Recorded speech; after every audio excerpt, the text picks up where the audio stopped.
Struck him out. 2 balls and a strike to count on Taylor. Reyes fires, swinging a drive, deep left field. It's his way back. Welcome up. Left Taylor.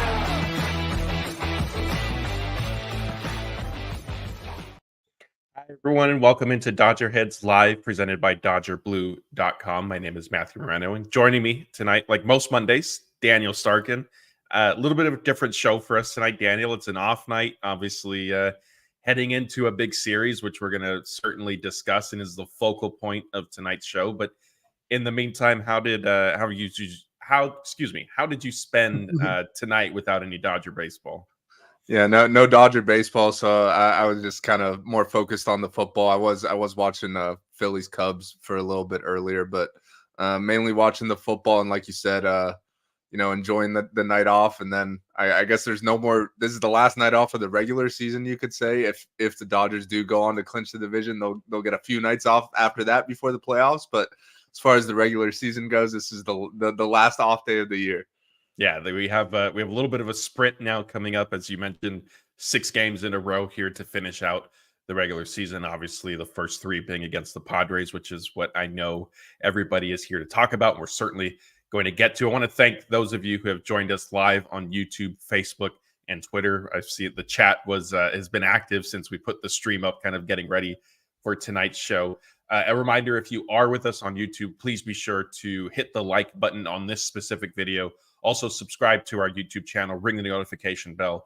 That'll be the best way that you can kind of keep up to date with these live shows and with different videos, player interviews, and stuff like that we are constantly putting up throughout the week. I see a lot of regulars in here, so I'm sure you guys know the deal. And if you're new, that's kind of a quick rundown. And for those of you listening on podcasts, we want to thank you as well. Please remember to subscribe and review us there. Give us good feedback, good or bad. We like to improve, and we know that there's always room for that. So if there's something you think we could be doing better, certainly be sure to let us know.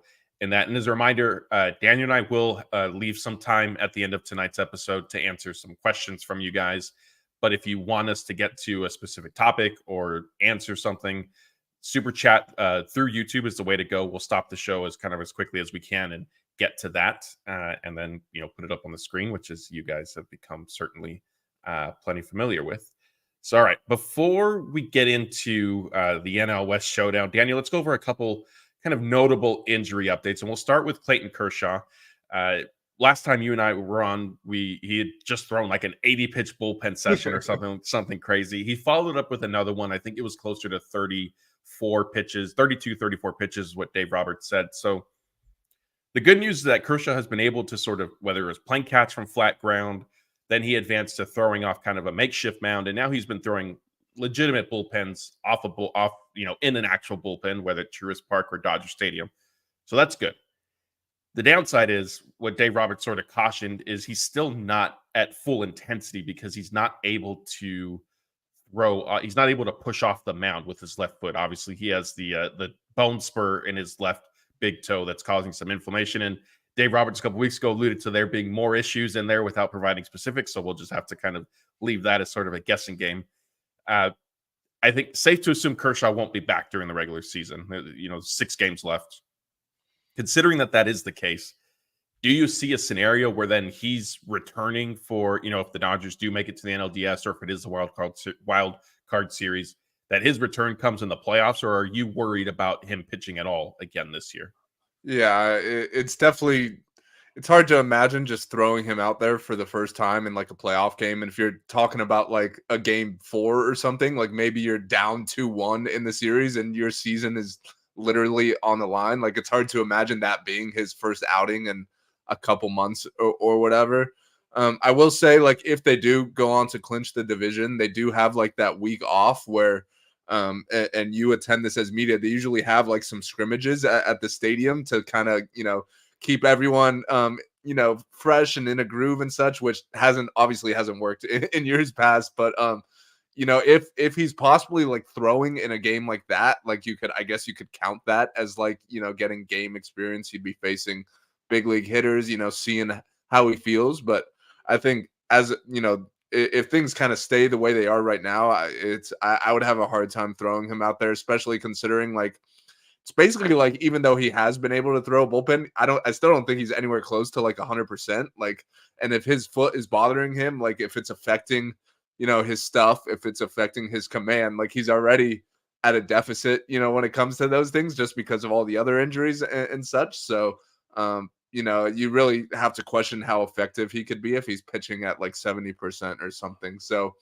we'll see, I guess, in the next week if he progresses to facing hitters, and if that does happen, like how he looks in that outing. But as of now, definitely would have a hard time throwing him out there. Yeah, I think you bring up a great point of where the Dodgers ultimately land, how they begin their playoffs maybe could be kind of the deciding factor in all this. If it is the NLDS, if they clinch the NL West and get that time off, well, not even clinch the NL, if they finish with one of the top 2 records, which is pretty safe to say. I'd have to double check what the Brewers did. I think the Brewers were playing tonight. I could try pulling it up if you guys bear with me. But as it stands, the Brewers are still 4 games back. I'm not sure if they played tonight, actually, because they were 4 as of yesterday as well, I thought. 6 games left. Like, the Dodgers would have to completely collapse for the Brewers to pass them. So, to your point, getting a top 2 seed, starting in the NLDS as one of the top 2 teams in the National League, does buy Kershaw and the Dodgers more time. And that, if for whatever reason they end up needing to play in a wild card series, or they're the 3rd seed and they're playing a wild card team, I think the calendar would be too short. Like you said, he's not going to have that opportunity to, maybe face batters in a simulated game the way the Dodgers have had the time off in recent years, as you alluded to. I think the other interesting factor with all of this is if Kershaw believes that he can pitch and he can contribute, are the Dodgers going to tell him no? Like, I'm not necessarily convinced. Mm-hmm. Yeah, I mean, I do think he has some self-awareness, I guess is the way to put it, or like he's a competitor, and like he's only going to put himself out there if he thinks he could be successful, which I know like chances are he's going to think he could be successful no matter how he's like feeling physically. But I at least hope that, if he's not feeling like it, then, that he at least realizes that, because I do agree with you. Like, if he does want to pitch and the Dodgers don't think he's ready or whatever, that I don't know how that conversation is going to go necessarily. So, that could get awkward there. Obviously Clayton Kershaw, if he feels healthy, he's going to want to be on that mound. And, like if you're the Dodgers, if he is healthy, if you see him throw and deem that he is healthy, he might be your best option there. Like, we'll see. Landon Knox got a big start coming up this week against the Padres. That's kind of like a playoff audition for him, I guess you could call it. But it definitely could get awkward, depending on how Kershaw looks if he does throw in like a simulated game.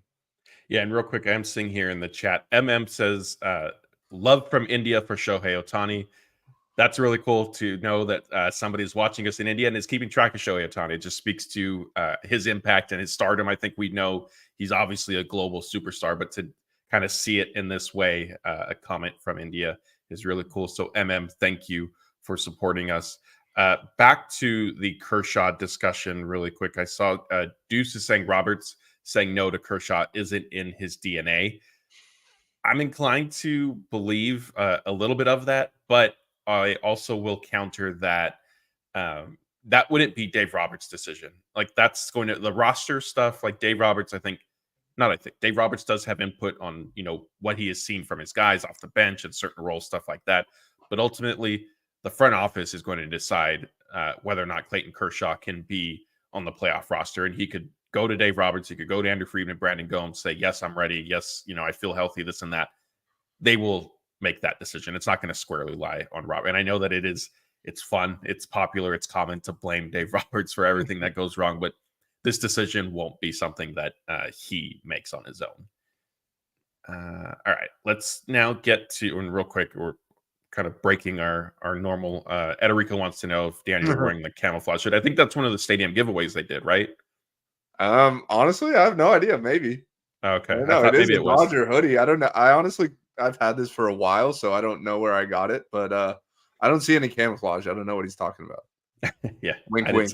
I didn't see him either, so I didn't know. The other injury update, a little bit more encouraging, is with Anthony Banda. And if you missed it, he spoke with I believe it was Mike DiGiovanna of the LA Times, and kind of shed a little bit of insight on the hairline fracture in his left hand.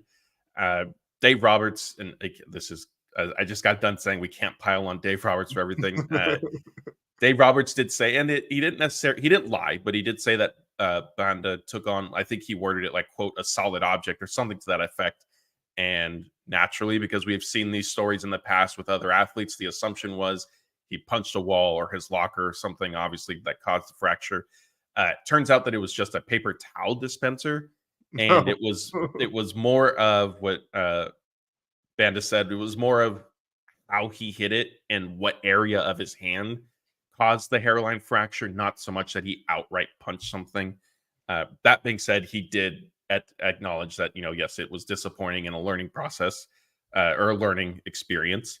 The bigger thing with all of this is that he has recovered pretty well. He was playing catch. He's thrown multiple bullpen sessions recently.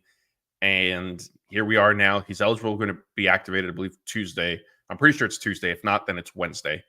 And he should be coming back. And so that's going to be certainly a big boon for the Dodgers bullpen. Yeah, for sure. I mean, obviously, they were running out of time here. So it was like kind of, you're either back this week or you're probably not going to be on the roster. So the fact that he is able to come back this week is good to see. He should be able to get, 2 or 3 outings in here to finish out the season. And he only missed, a couple weeks. So, it's not like he's been out for months or something. Like, it didn't seem like there wasn't much of a build-up process for him to come back. It seems like he just took like a week off and then was back to throwing again. So that's good to see. I'm glad he didn't just straight up punch a wall. Let's lay off the, paper towel dispensers as well moving forward, I guess. But I guess, it definitely wasn't the worst case scenario. So that's good to see. And, he's along with Vesia, I guess both of them are kind of they're not only their go-to lefties, but they're only lefties. So just the fact that, you want to have both of them on your playoff roster, because who knows, it might be the 5th inning and you might be in a tough spot against a tough lefty. And let's say if you only have one of them, if you burn them there, then maybe in the 7th or 8th inning, then you don't have, the option to go to another lefty there. So he definitely is a big piece to this puzzle. So it's good to see that he's coming back here. Yeah, and you mentioned it, with the injury, it did leave Vesia basically as the only left-handed reliever in the Dodgers bullpen. They had Nick Ramirez up for a little bit. Then they also had Zach, I don't know if it's Loogie or Logie. And I know you and I kind of joke, like he came into 2 games with big leads and both times like just couldn't handle it. Whether he had stuck around, like neither one of those guys were going to be playoff roster candidates, obviously. So as you mentioned, like getting Banda back this quickly, honestly, I'm surprised like that this is even happening. I thought if anything, maybe the Rocky series at the end of this week to finish out the regular season. But if not, like I was pretty much expecting him to not be back until the playoffs. But yeah, hopefully if it's not Tuesday, hopefully Wednesday. And he, like you said, he could get a couple games under his belts to sort of knock off whatever rust he might have. And then the Dodgers can certainly set their bullpen for the playoffs. And it'll be interesting to see, having him back, what kind of decisions they end up making. But hey, they still have 6 games. And unfortunately, knock on wood, you hope they stay healthy. But as we've seen this season, you can't take health for granted. So it'll be interesting to see, though, with the current state of the bullpen, what decisions they end up making. And we'll obviously be discussing those as we get closer. And I think opponent and stuff like that will also dictate matters. All right, our next topic. Now we can get into, I don't know if you guys have heard, the Dodgers and Padres are playing this week. And there happens to be a little bit of an NL West race going on. The way the pitching matchups shake out right now as it stands is Tuesday. The series opener is Michael King and Landon Knack. Wednesday's game is Dylan Cease and Jack Flaherty, which I think is like it easily the marquee kind of set of pitching probables for these 3 games. The interesting one now is the series finale on Thursday. That's Joe Musgrove and Walker Buehler. As of now, Dave Roberts, when he was asked about the probables, I believe on Sunday, he said, when he named those 3 guys, Knack, Flaherty, and Buehler, he said that was how the Dodgers were planning it kind of in this moment type thing. And I felt like it was suggested if there's going to be any change, it would be with Walker Buehler. And I think for two reasons. One, if he makes that start, it's going to be on regular rest, with the Dodgers typically try to avoid at all costs. Two, obviously Buehler's season has been sort of up and down, like the results. He's had some encouraging starts recently, but he's been inconsistent. Looking at these three games, how do you see kind of the pitching? Like on paper, it would appear the Padres have the upper hand. Yeah, I mean, I do agree that on paper they probably have the upper hand, but I also think if you're the Dodgers, you're kind of looking at this as like, we need to win one of these games. Like, obviously, you'd love to win more of them and just lock up the division right here, and you're still playing for the number one overall seed. Yada yada yada. But at the end of the day, if you want to win the division, like you have to win one of these games.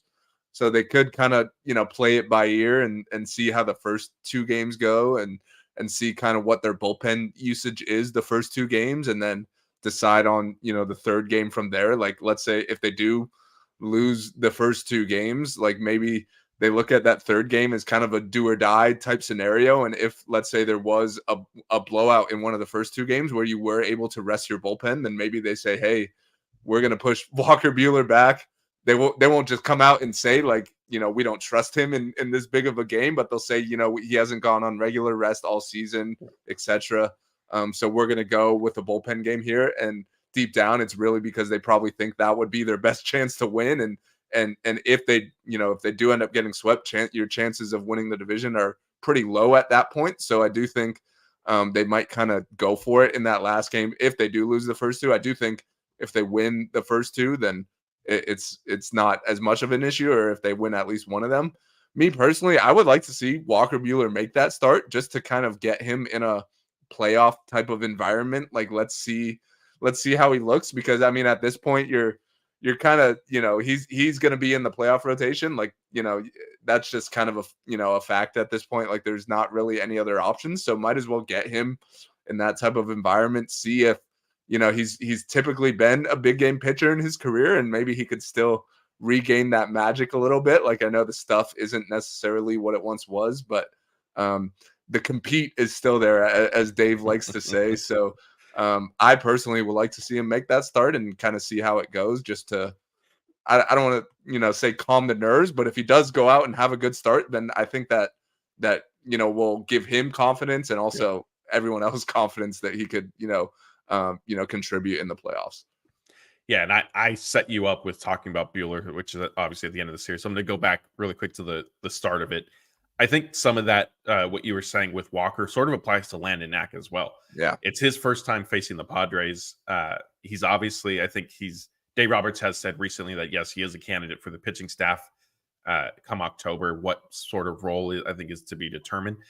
And, maybe it's possible that Dave Roberts, when he said this is kind of our plan for now, like maybe the Dodgers use an opener ahead of Knack Tuesday night just to sort of prepare him, if that's what they're thinking for the playoffs as well.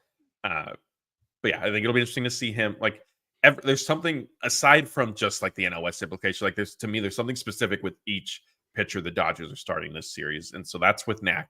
With Flaherty, he pitched really well on that one, hot afternoon start at Dodger Stadium, where I was wondering why they're kind of pushing him when it's really hot and you're short on a bunch of pitchers. And I think that was even before Glasnow's setback anyway. And since then, he hasn't pitched poorly, but there's been a little bit of regression. He's allowed, I think it's a combined 7 runs over his last 2 starts. One was against the Marlins, who, for whatever reason, were just hitting every Dodgers pitcher, it seemed.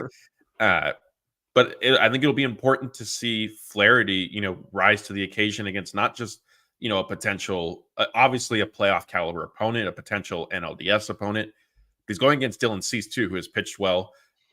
Cease did face the Dodgers earlier this season. He held them, let me see, I have it here, to just 1 run, 5 2/3 innings, got the win at Petco Park at the end of July. So that's with Flaherty. And then circling back now to Buehler, I agree with you. I do think this start against the Padres has the probability of being sort of maybe what we saw in Atlanta from Buehler. And I know that he walked a lot of guys, but he held them to just 1 run. Like, he minimized damage. I think that was a little bit of kind of the playoff atmosphere that you alluded to, that I think right now, like, yes, he's not the pitcher we saw 3 years ago, unfortunately. But as you said, as Dave Roberts likes to say, the compete is still in there. He'll bet on the person, he'll bet on the player, all that stuff. Like, I think somebody like Buehler does have that competitive spirit that you get him into kind of a big game atmosphere. Like, there could be some of that sort of willing himself through the start and maybe making up for some of the diminished stuff that he has. Yeah, for sure. I mean, I guess I'll go back to Knack as well, and because I'm with you. Like, I do think it's a big audition for him, and like you said, it wouldn't be surprising if they kind of get creative there and maybe go with an opener, just because right now, if let's say if Walker Buehler does kind of go out and have a good start and he earns that third starter spot in the playoffs, you're looking for that fourth starter, and we've seen the Dodgers kind of get creative with that fourth spot in the past. Like, it's not always just to send a guy out there and and hope you get 5-6 innings out of him. Like, they've done openers, they've done piggyback type deals. Like, they've done where, like, maybe we see Knack against the Padres go 4 innings and the Dodgers go to the bullpen from there, and get really aggressive with it. So I'll be curious to see how they handle that and how he handles it. The Padres are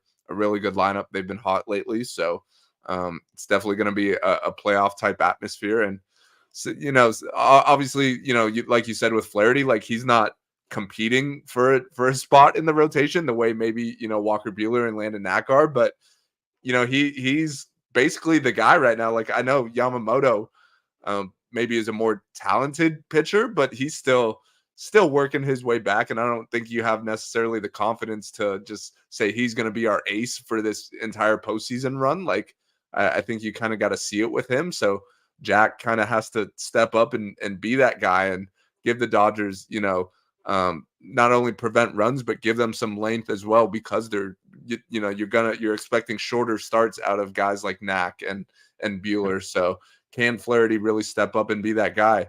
Like you said, it's been a little shaky the last couple starts, but I still think overall he's having a really great year, and he has been able to kind of, like, that's been his strength. He's guys have gone on base against him a lot, but he's been able to minimize the damage, which in a playoff scenario, if you're able to do that, that's always big. If you could maybe if the bases are loaded, you give up 1 run instead of 3, like, that makes all the difference in the world in the playoffs. So big test this week against the Padres.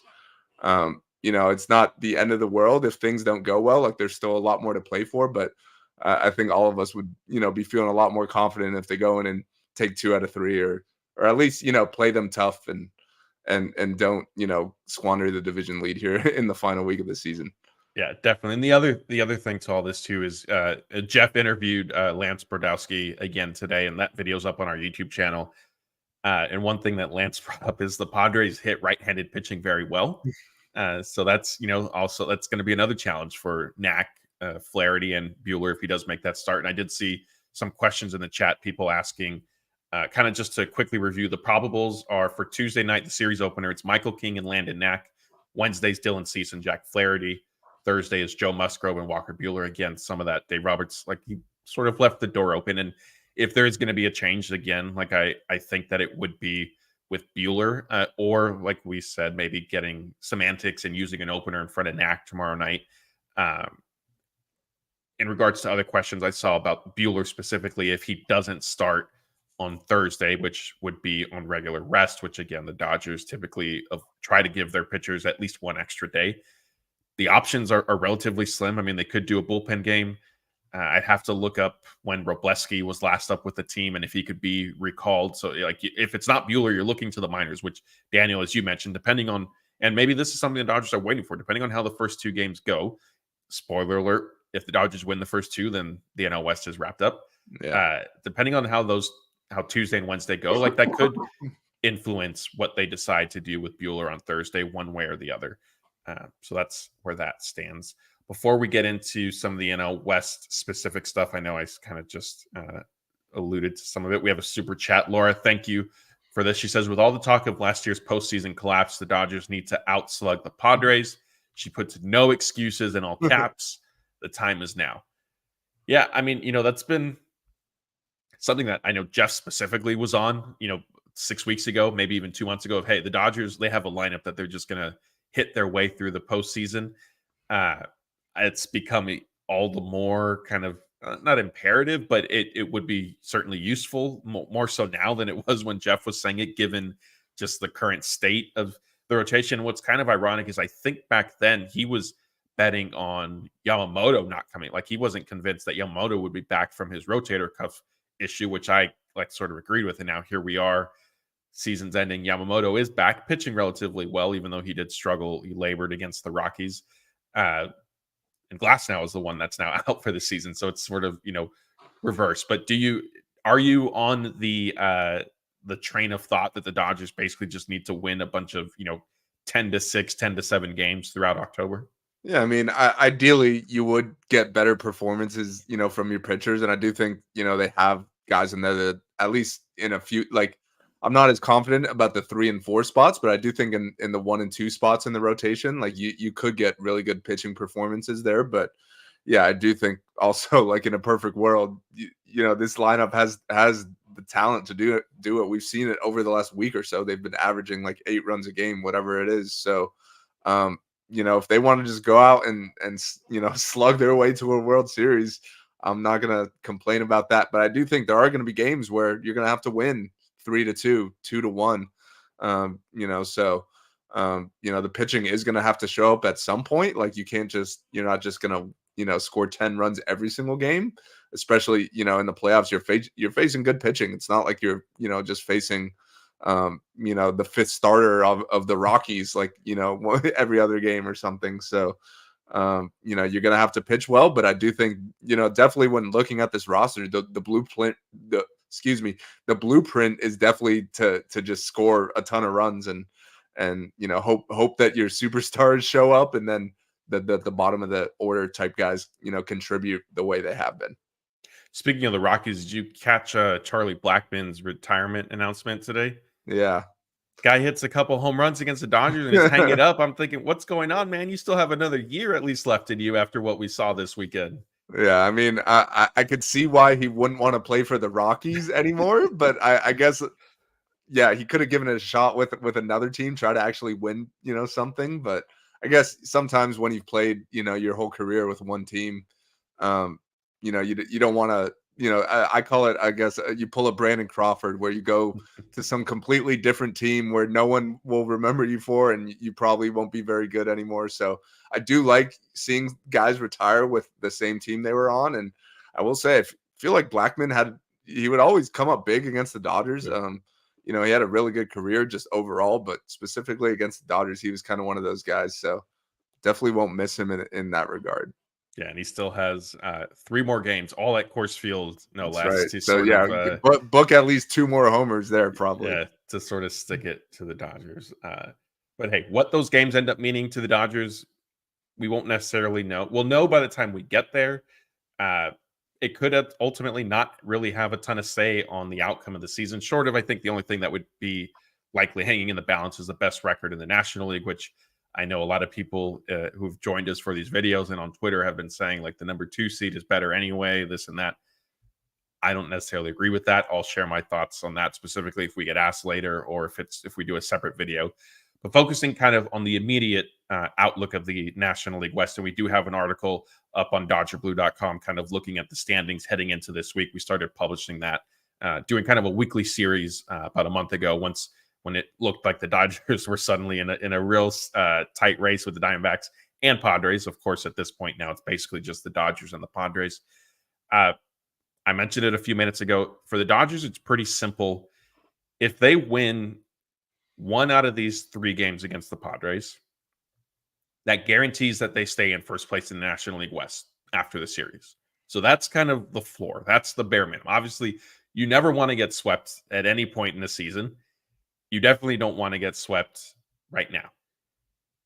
The other side of the coin is that the Dodgers win 2 out of 3, whether it's Tuesday, Wednesday, Tuesday, Thursday, Wednesday, Thursday, just any combination. They wrap up the division. They're NL West champions. Then at that point, like I mentioned earlier, it kind of just becomes a matter of where they're seated kind of in the National League bracket. You want to make sure you stay ahead of Milwaukee, which I'd have to double check, but that magic number has got to be, my guess is it's, the Dodgers are 4 games ahead and they have the tiebreaker over the Brewers. That magic number is 2. If my rough kind of quick sort of forecasting is correct. So that's within reach, obviously. For the Padres, I would say they sort of, do you agree that the Padres, if they want to win the NL West, they basically need to sweep this series?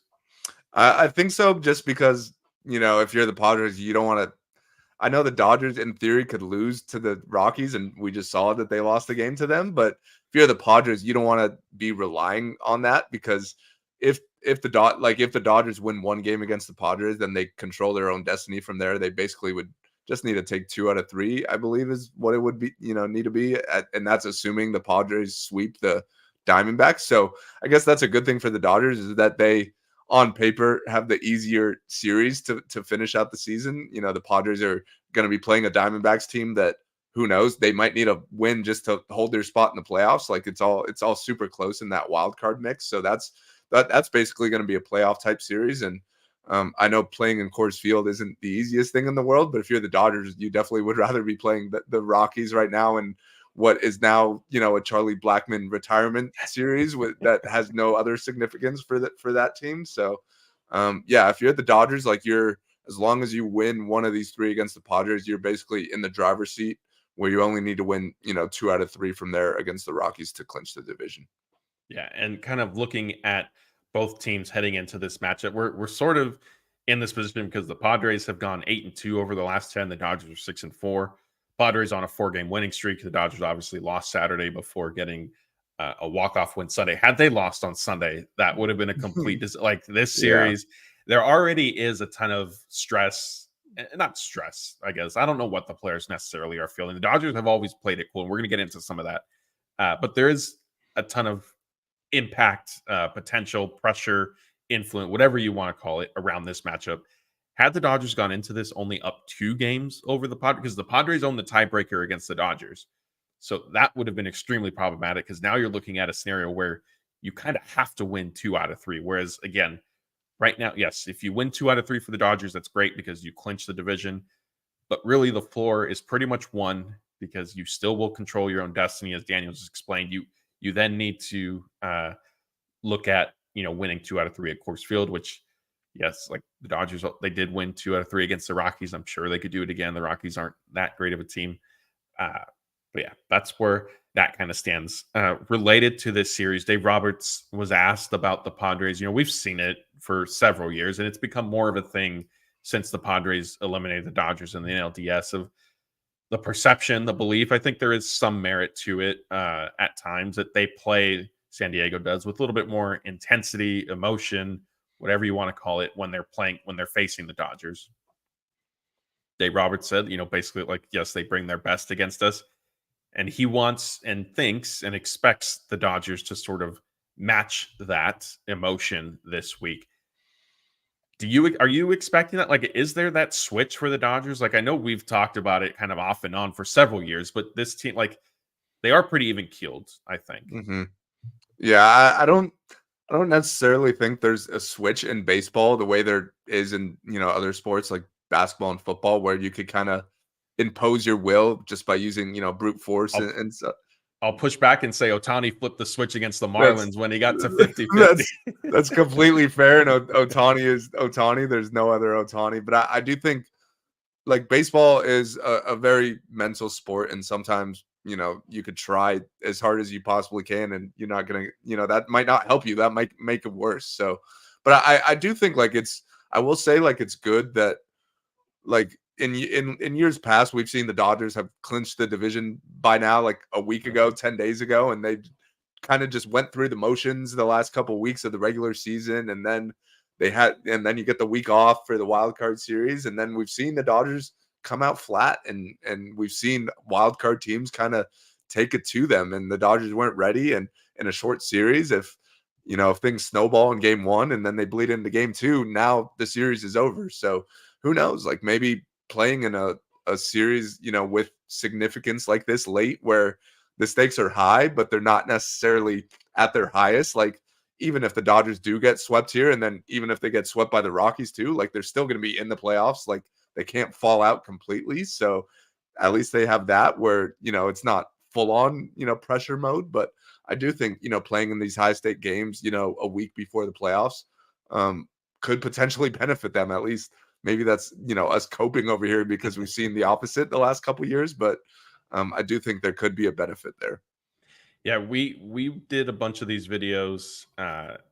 Obviously, I would say since maybe late July, kind of into August, once it became apparent that this was sort of going to be a division race. I know a lot of people said, as you mentioned, oh, it's good. Like the Dodgers can't coast.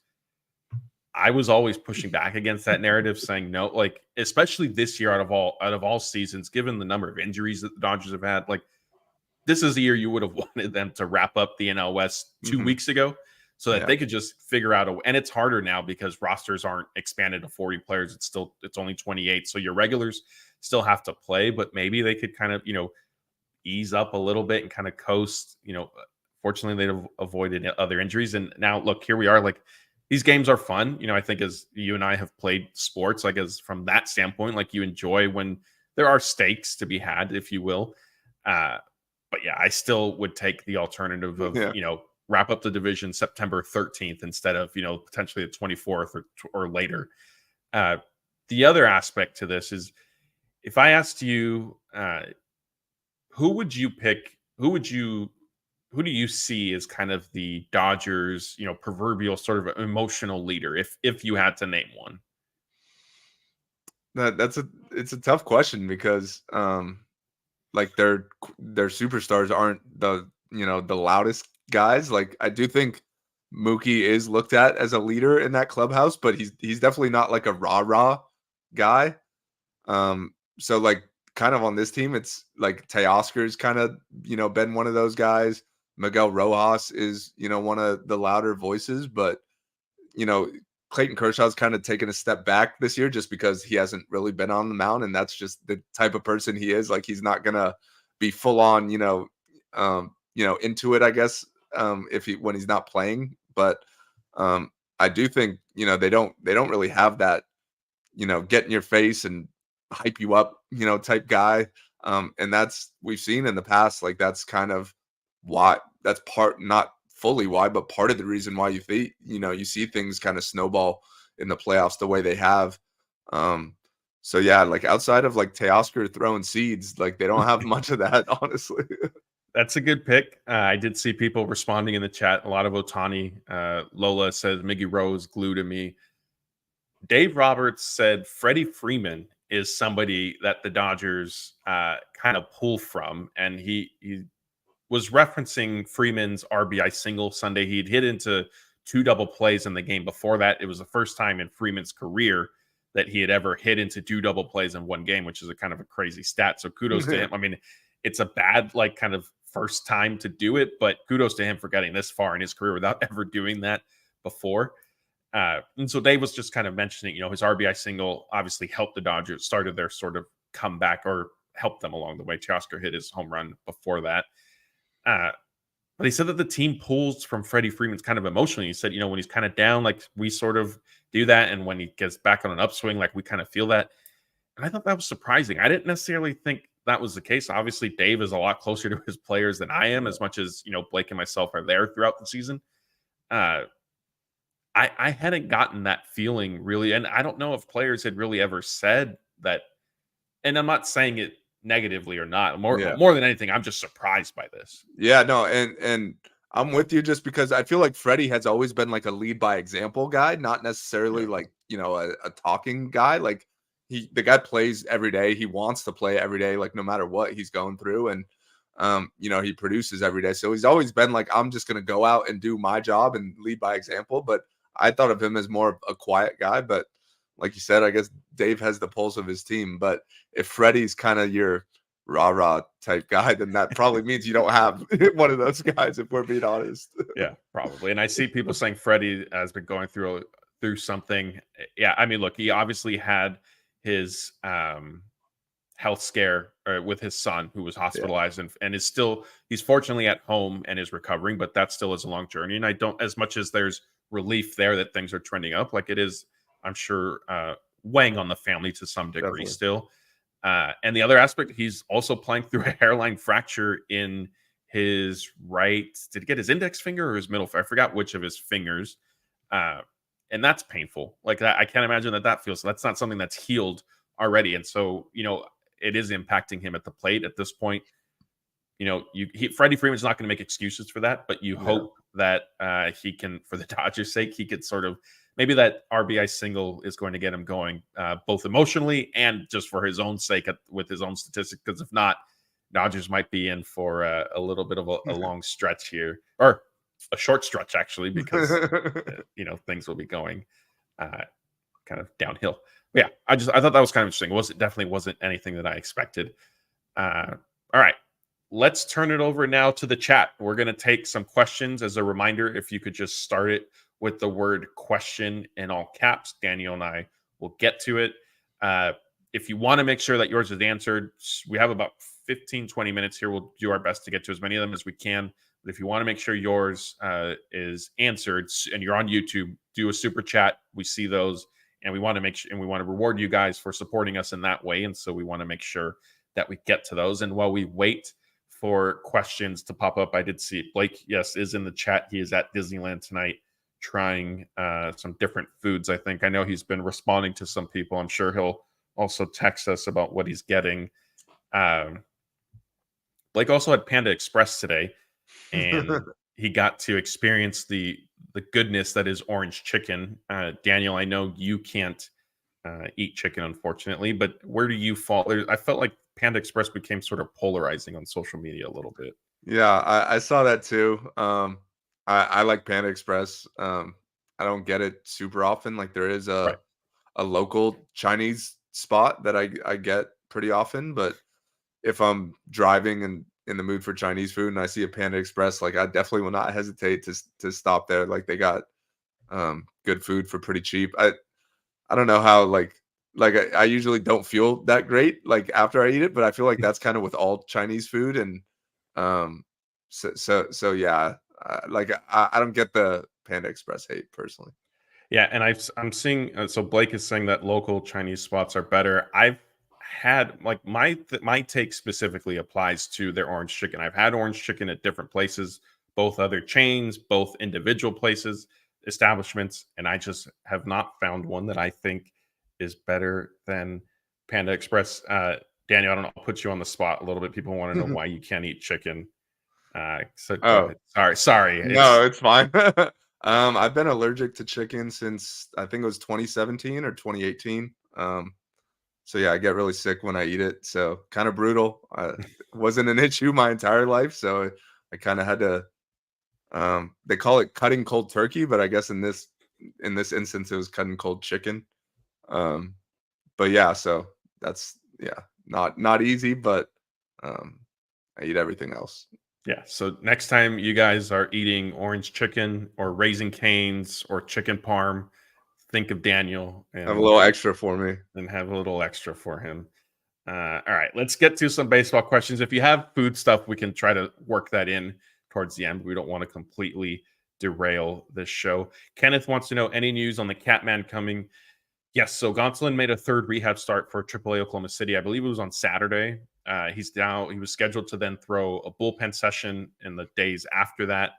And the earliest he would be activated is during the Rocky series, is what Dave Roberts said. There also isn't a scenario where Gonsolin has to pitch during the regular season, whether as a starter or out of the bullpen before, in order to be considered for the playoffs. So there's a world where maybe his first time pitching is in October as well. Maybe, potentially similar to Clayton Kershaw, as we discussed earlier. Here's a good one from Don Kim. He wants to know which player will be more relevant, Will Dill Smith or Jurickson Profar. Obviously, this is a play on Will Smith calling Profar kind of irrelevant back during a series at Dodger Stadium earlier this year. Unfortunately, that has not aged well for Will Smith. Profar has had a good season, and Smith has gone in the opposite direction. But for this week's series, Daniel, which do you think is going to be more relevant? I'm gonna say Will Smith. Hope for the best there. At least it's at Dodger Stadium, so if he won't be hearing, Mr. Irrelevant chants if he strikes out or something. But let's hope for his sake that it's him and for the Dodgers' sake as well. Yeah, they definitely need him to get going. Our next question is from Ederico. Will the Dodgers need a rah-rah type of leader come October to help their psyche? Maybe Miguel Rojas can do that. So Ederico, I think he's kind of referencing the discussion we just had a few minutes ago about, the Dodgers. Dave Roberts saying Freddie Freeman is sort of the Dodgers' emotional leader, and you pointing out that if that's the case, the Dodgers don't really have a rah-rah guy. Yeah. I know some people were commenting Ohtani. I think there is a little bit of that in him. I feel like he mainly shows it though, like when he got like 50-50, like you saw the emotion come out of him when he hit that game tying home run. You saw like it's not, I don't know if he's necessarily going to lead off, game one in the play of the end, let's say it's the NLDS, with a single and turn to the dugout and like yell and say like, let's go type thing. I don't know if Miguel Rojas can necessarily do it. I just don't know if he's that type. Like, I think he enjoys celebrating, having fun, but I don't know if he's the type to kind of, I don't want to say get in teammates' faces, but sort of do that and be kind of exuberant that way. Do you think the Dodgers will need one? I guess to sort of address Enrico's the main point of his question. I think you won't know if you need one until you do need one. I think if things are going well, obviously everyone's a rah-rah guy. Like you said, with the 50-50, it's easy to cheer on that type of stuff. It's like when things are starting to get tough and you're not playing well, like who's going to kind of give you that jolt of energy?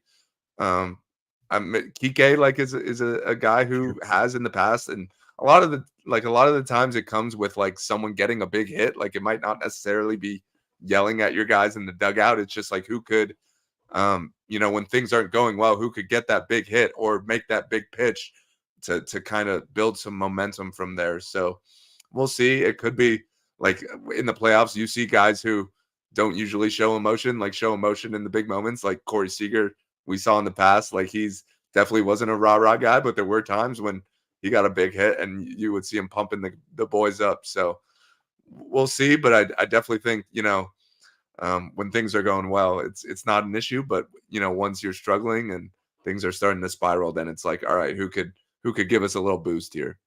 Yeah. Our next question is from Carlos. Wants to know if Kershaw will pitch in the postseason.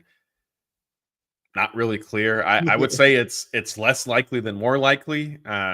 Daniel, I know you're the savant betting man out of us two. So if you needed to wager one way or the other, how are you leaning? I'd say flip a coin at this point. I'll say he does pitch if I had to guess, but definitely no confidence in that answer. Okay, there you go. Christopher wants us to pick two from CT3, Pages, and Kevin Kiermaier. I assume this is with kind of a playoff roster in mind. Which of these two would you take? And if your answer is different, which of the two do you think the Dodgers are taking? This is kind of become an interesting question here. Like as we've, you fill out it's basically like who's the last, bench spot on the roster. I do think, Kevin Kiermaier is kind of fading here. Like we haven't really seen him get into too many games. And I do think Andy Pages has actually, played pretty well since he's gotten called up, and he's actually hit lefties really well all season. So like there is a scenario where, you still see Gavin Lux struggling against left-handed pitching. Like he's probably not going to be in the lineup there. So maybe you do move Mookie into second base and put Pages in the lineup in right field. So I definitely think, as crazy as it sounds, like he might be the safest bet of these three at this point. And then at that point, I still think you value, CT3's overall versatility more and his postseason experience as well. So it definitely is looking like Kevin Kiermaier is going to be the odd man out. We'll see what the Dodgers actually do, but it's definitely become more of an interesting discussion, I'd say. Yeah, I agree. I think, and fans are not going to like this. I'm already seeing some comments. Chris Taylor's a lock for the playoff roster. I don't see any scenario where the Dodgers leave him off. Then I think, to your point, what Pages has done, especially against left-handed pitching, which Dave Roberts specifically highlighted over the weekend with Pages, or maybe it was late last week. I forget. Forgive me. Which I don't have the specific day on that, but it was recently. He noted that Pages has really given them a boost against left-handed pitching, which Dave Roberts said is something the Dodgers have been searching for. So I think you couple that together. Those are the two guys. And like you said, then you layer in that we haven't seen much of Kiermaier recently. I don't see a scenario, and I know this might hurt Blake's and Scott's feelings because they're big Kevin Kiermaier defense guys, but I don't see a scenario where he makes the playoff roster at this point, which I didn't. Before Pages honestly came up and did what he's been doing recently, I thought Kiermaier would be on it just for the Dodgers are a team that values defense. And I'm somebody who sat here and said, I thought that would be why maybe they still tendered Cody Bellinger a contract because one, they could afford it. And two, what he brought to them defensively, like they could just sort of wait out the offensive stuff to come around. But I think at this point, again, Taylor to me is a lock. And I think Pages gets the nod over Kiermaier. Next question's from Javier. Says, would you start Tony Gonsolin over Walker Buehler in the playoffs? I would not, and that might not be a popular take. I know that Buehler has certainly struggled, and look, I get the potential and the intrigue with Gonsolin because it's an unknown. You haven't seen him pitch poorly. I'm not saying he will, but you haven't seen that yet, and so it appears that it could only be good. But it's the playoffs. Like if he struggles right out of the bat, like I just don't. It's too much of an unknown for me. No, I agree with you 100%. We haven't even seen Gonsolin pitch at all, so like I don't know how I could possibly like even answer this or have any confidence in throwing him out there for a playoff start. Like maybe down the line if you're in the NLCS and you need pitching or something and you're desperate, but like if like Walker Buehler, like I know he hasn't been great, but at least he's been pitching and has built up at least a little bit of a rhythm, and he has made some progress in recent weeks. So I do think, he's at least ready to compete in a playoff type setting, whereas Tony Gonsolin hasn't pitched in a major league game in well over a year now, and he's coming back from a serious surgery. Like I know, he's maybe looked okay in a couple minor league starts, but comparing that to an MLB playoff game is just night and day. So yeah, I'm with you. I'd go Walker Buehler here. Yeah, and I think on it, look, credit to Tony Gonsolin, like the fact that he is even in this scenario, that this is even part of the discussion. Like one is potentially going to save the Dodgers if they need like an extra pitcher, and he can either out of the bullpen or be a starter / opener. And that's the other thing too, is if Gonsolin does start games, he's not really going to be like a best case scenario, you're maybe getting 4 innings from him. Yeah. Which, look, if it's 4 scoreless, if it's 4 innings and 1 run allowed, 2 runs allowed, like you certainly take, but it definitely is going to be on the shorter side. But credit to him for even getting back in to be in this position, because I for sure thought when he had his surgery that he was out for all of 2024. Sort of related to this, David Lazaro wants to know, what about Landon Knack or Buehler? Who's the number 3 starter? This isn't something the Dodgers have necessarily set yet. They're not going to until they get through the end of the regular season and they figure out who like their group of starters are going to be to begin with. If I needed to guess, though, I think Landon Knack is, well, honestly, I'm not sure. I was going to say I think Landon Knack because you're maybe more likely to face a scenario where like game 4 is elimination rather than you're down 2-0. I don't think they would get swept in the NLDS. But famous last words. yeah. But I think this, the way I'll answer this is, to me, I feel like this is a scenario where they just say, we're not naming a game 3 or game 4 starter yet. We're going to wait and see how the first 2 go. Yeah, I think that's fair. I still think Buehler is probably the guy. Like, who knows this week, like how they both pitch against the Padres could change that. Like if Knack looks great and Buehler, gives up 6 runs, then I definitely think, then Knack could earn that spot. But if it's vice versa, or if they're pretty much equal, I think Buehler's in the lead right now, I'd say. Yeah, I agree. And if I needed to pick one, I think I would lean Buehler. 1, the experience, and 2, like game 3, like it's a swing game in a series, kind of no matter what, right? Like you're either about to potentially close it out, or you've split and you're going to go up, put the other team on the brink of elimination. So I do agree. Short of Landon Knack having a terrific performance against the Padres and Walker Buehler having an awful one, I don't really see maybe a whole lot changing between the two of them. All right, let's answer a couple more here. Saki Bomb says, do you think the Dodgers are actually planning for Catman to be available for starts in the postseason? Yeah, as we just kind of said, I think they're planning for Gonsolin to be. I think Gonsolin's going to be on the pitching staff for assuming that the Dodgers go into the NLDS as a top 2 seed and they're not having to play a wild card series to sort of buy him that extra time of maybe, like you said, similar to Kershaw, maybe he's able to face batters in a simulated game during that layoff. I don't know. Again, I don't know if it would be as a starter, but I think Gonsolin on the playoff roster is more likely than not likely.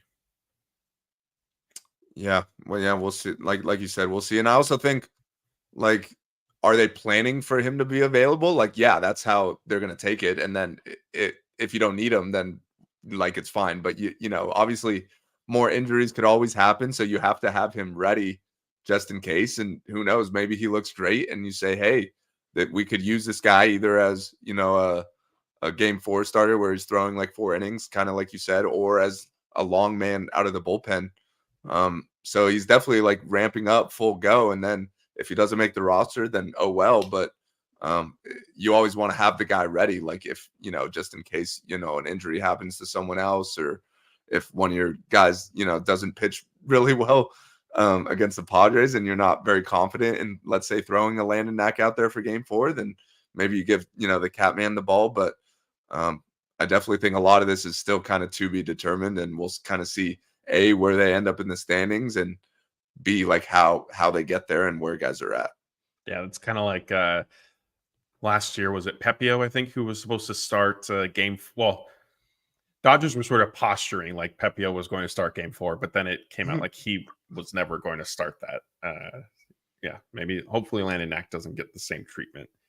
All right, a couple more here. ENG says, is it crazy to use Brazier as a starter? He's been great since coming back from injury. It's not crazy. And like we were just discussing with Gonsolin, and maybe even Knack, if Knack is starting games, like the Dodgers might use Brazier as an opener. And so, ENG, if you're asking, can Brazier start? Yes. If you're asking, can he start and give them 3, 4, 5 innings? No. At the most, I think he could probably go 2 if he was really efficient. But I don't see the Dodgers really wanting to push him beyond 1 inning, maybe a 4th batter if he were to retire the side in order. And Jason is saying he would open with Brazier on Tuesday, followed by Knack, which is the scenario you and I discussed earlier tonight when we were going over the pitching matchups. We're getting a lot of Brent Honeywell love and questions. This one is from Giovanni Martinez. Honeywell on the playoff roster. I don't think so. I think it would take multiple injuries to kind of get him there. I don't know. Daniel, do you see a world where Brent Honeywell is on the postseason roster? Yeah, I'm with you. Like someone would have to go down probably, and even then, like that's who spot Gonsolin ends up taking. Like maybe Sure. you're more comfortable. Like either way, it would be in a low leverage role if he did make it, where he's kind of the long man out of the bullpen. But if you do have an option where you could put someone like Gonsolin on the roster, where he could be that long man if you need it, and he could also maybe be a starter if you need it as well. Like I do think there's more value in that, but we'll see who makes it to the finish line healthy here, because that's always a question mark. But I do think he's on the outside looking in, I'd say. Yeah, Rude Street Collectible says, no Honeywell. His stuff is not ideal for the postseason. I prefer Joe Kelly. Daniel says, not our Daniel. Daniel in the chat says, how many innings do you think Kelly could go in the playoffs? I think he could give you 2 innings. I know fans would be losing. Their fans are going to lose their mind the first time we tweet Joe Kelly is warming up to pitch in, I'll even say this series against the Padres, and then definitely in the playoffs once he comes in. All right. I think that was it. So here we have an update from, that was the wrong one. Where'd it go? An update from Blake. He said the toasted cheese bulgogi sandwich with corn chowder is really good. So if you missed it, Blake is at Disneyland tonight. He went for dinner and to try some different things. That apparently is one of them. Blake, text us a picture if you didn't already. I want to see what's the details of what is all in that before I judge. All right. We have a good final question that I wanted to end with, and it was from Laura. She wants to know, what is your prediction for the Padres series? And Daniel, hopefully try to maybe break it down if you can, which games they'll win. That way we could give the chat a chance to answer this. So you'll answer, I'll answer, and I'll throw up some comments from people. So let us know, 3 games against the Padres, how many are the Dodgers winning? So I think I'll say the Padres take the opener. I do think they got the advantage there in the pitching matchup, and they've been playing well. But I do think the Dodgers will bounce back, take the second game. Jack Flaherty, strong performance there. Offense comes alive, and then screw it, Walker Buehler season finale, or series finale, I should say, with a big 6-inning performance out of him. Dodgers take 2 out of 3, clinch the division at home before going to Colorado. All right. I like it. We're getting a lot of Dodgers are going to win 2 out of 3, which, again, if you missed it from earlier, as we were kind of outlining the different NL West scenarios, if the Dodgers win any 2 out of 3, that will wrap up the division for them. Matty Man is saying, gives up 6. I thought he was saying goes 6 and gives up 3. I was going to say it's a quality start, but not what he is, not what he actually commented. I misread it. I'm going to go with Laura. I think, unfortunately, the Dodgers only win 1 out of 3. Keeps them in first place, so not the end of the world. Makes it obviously a little bit tighter, puts the pressure on for the weekend in San Diego.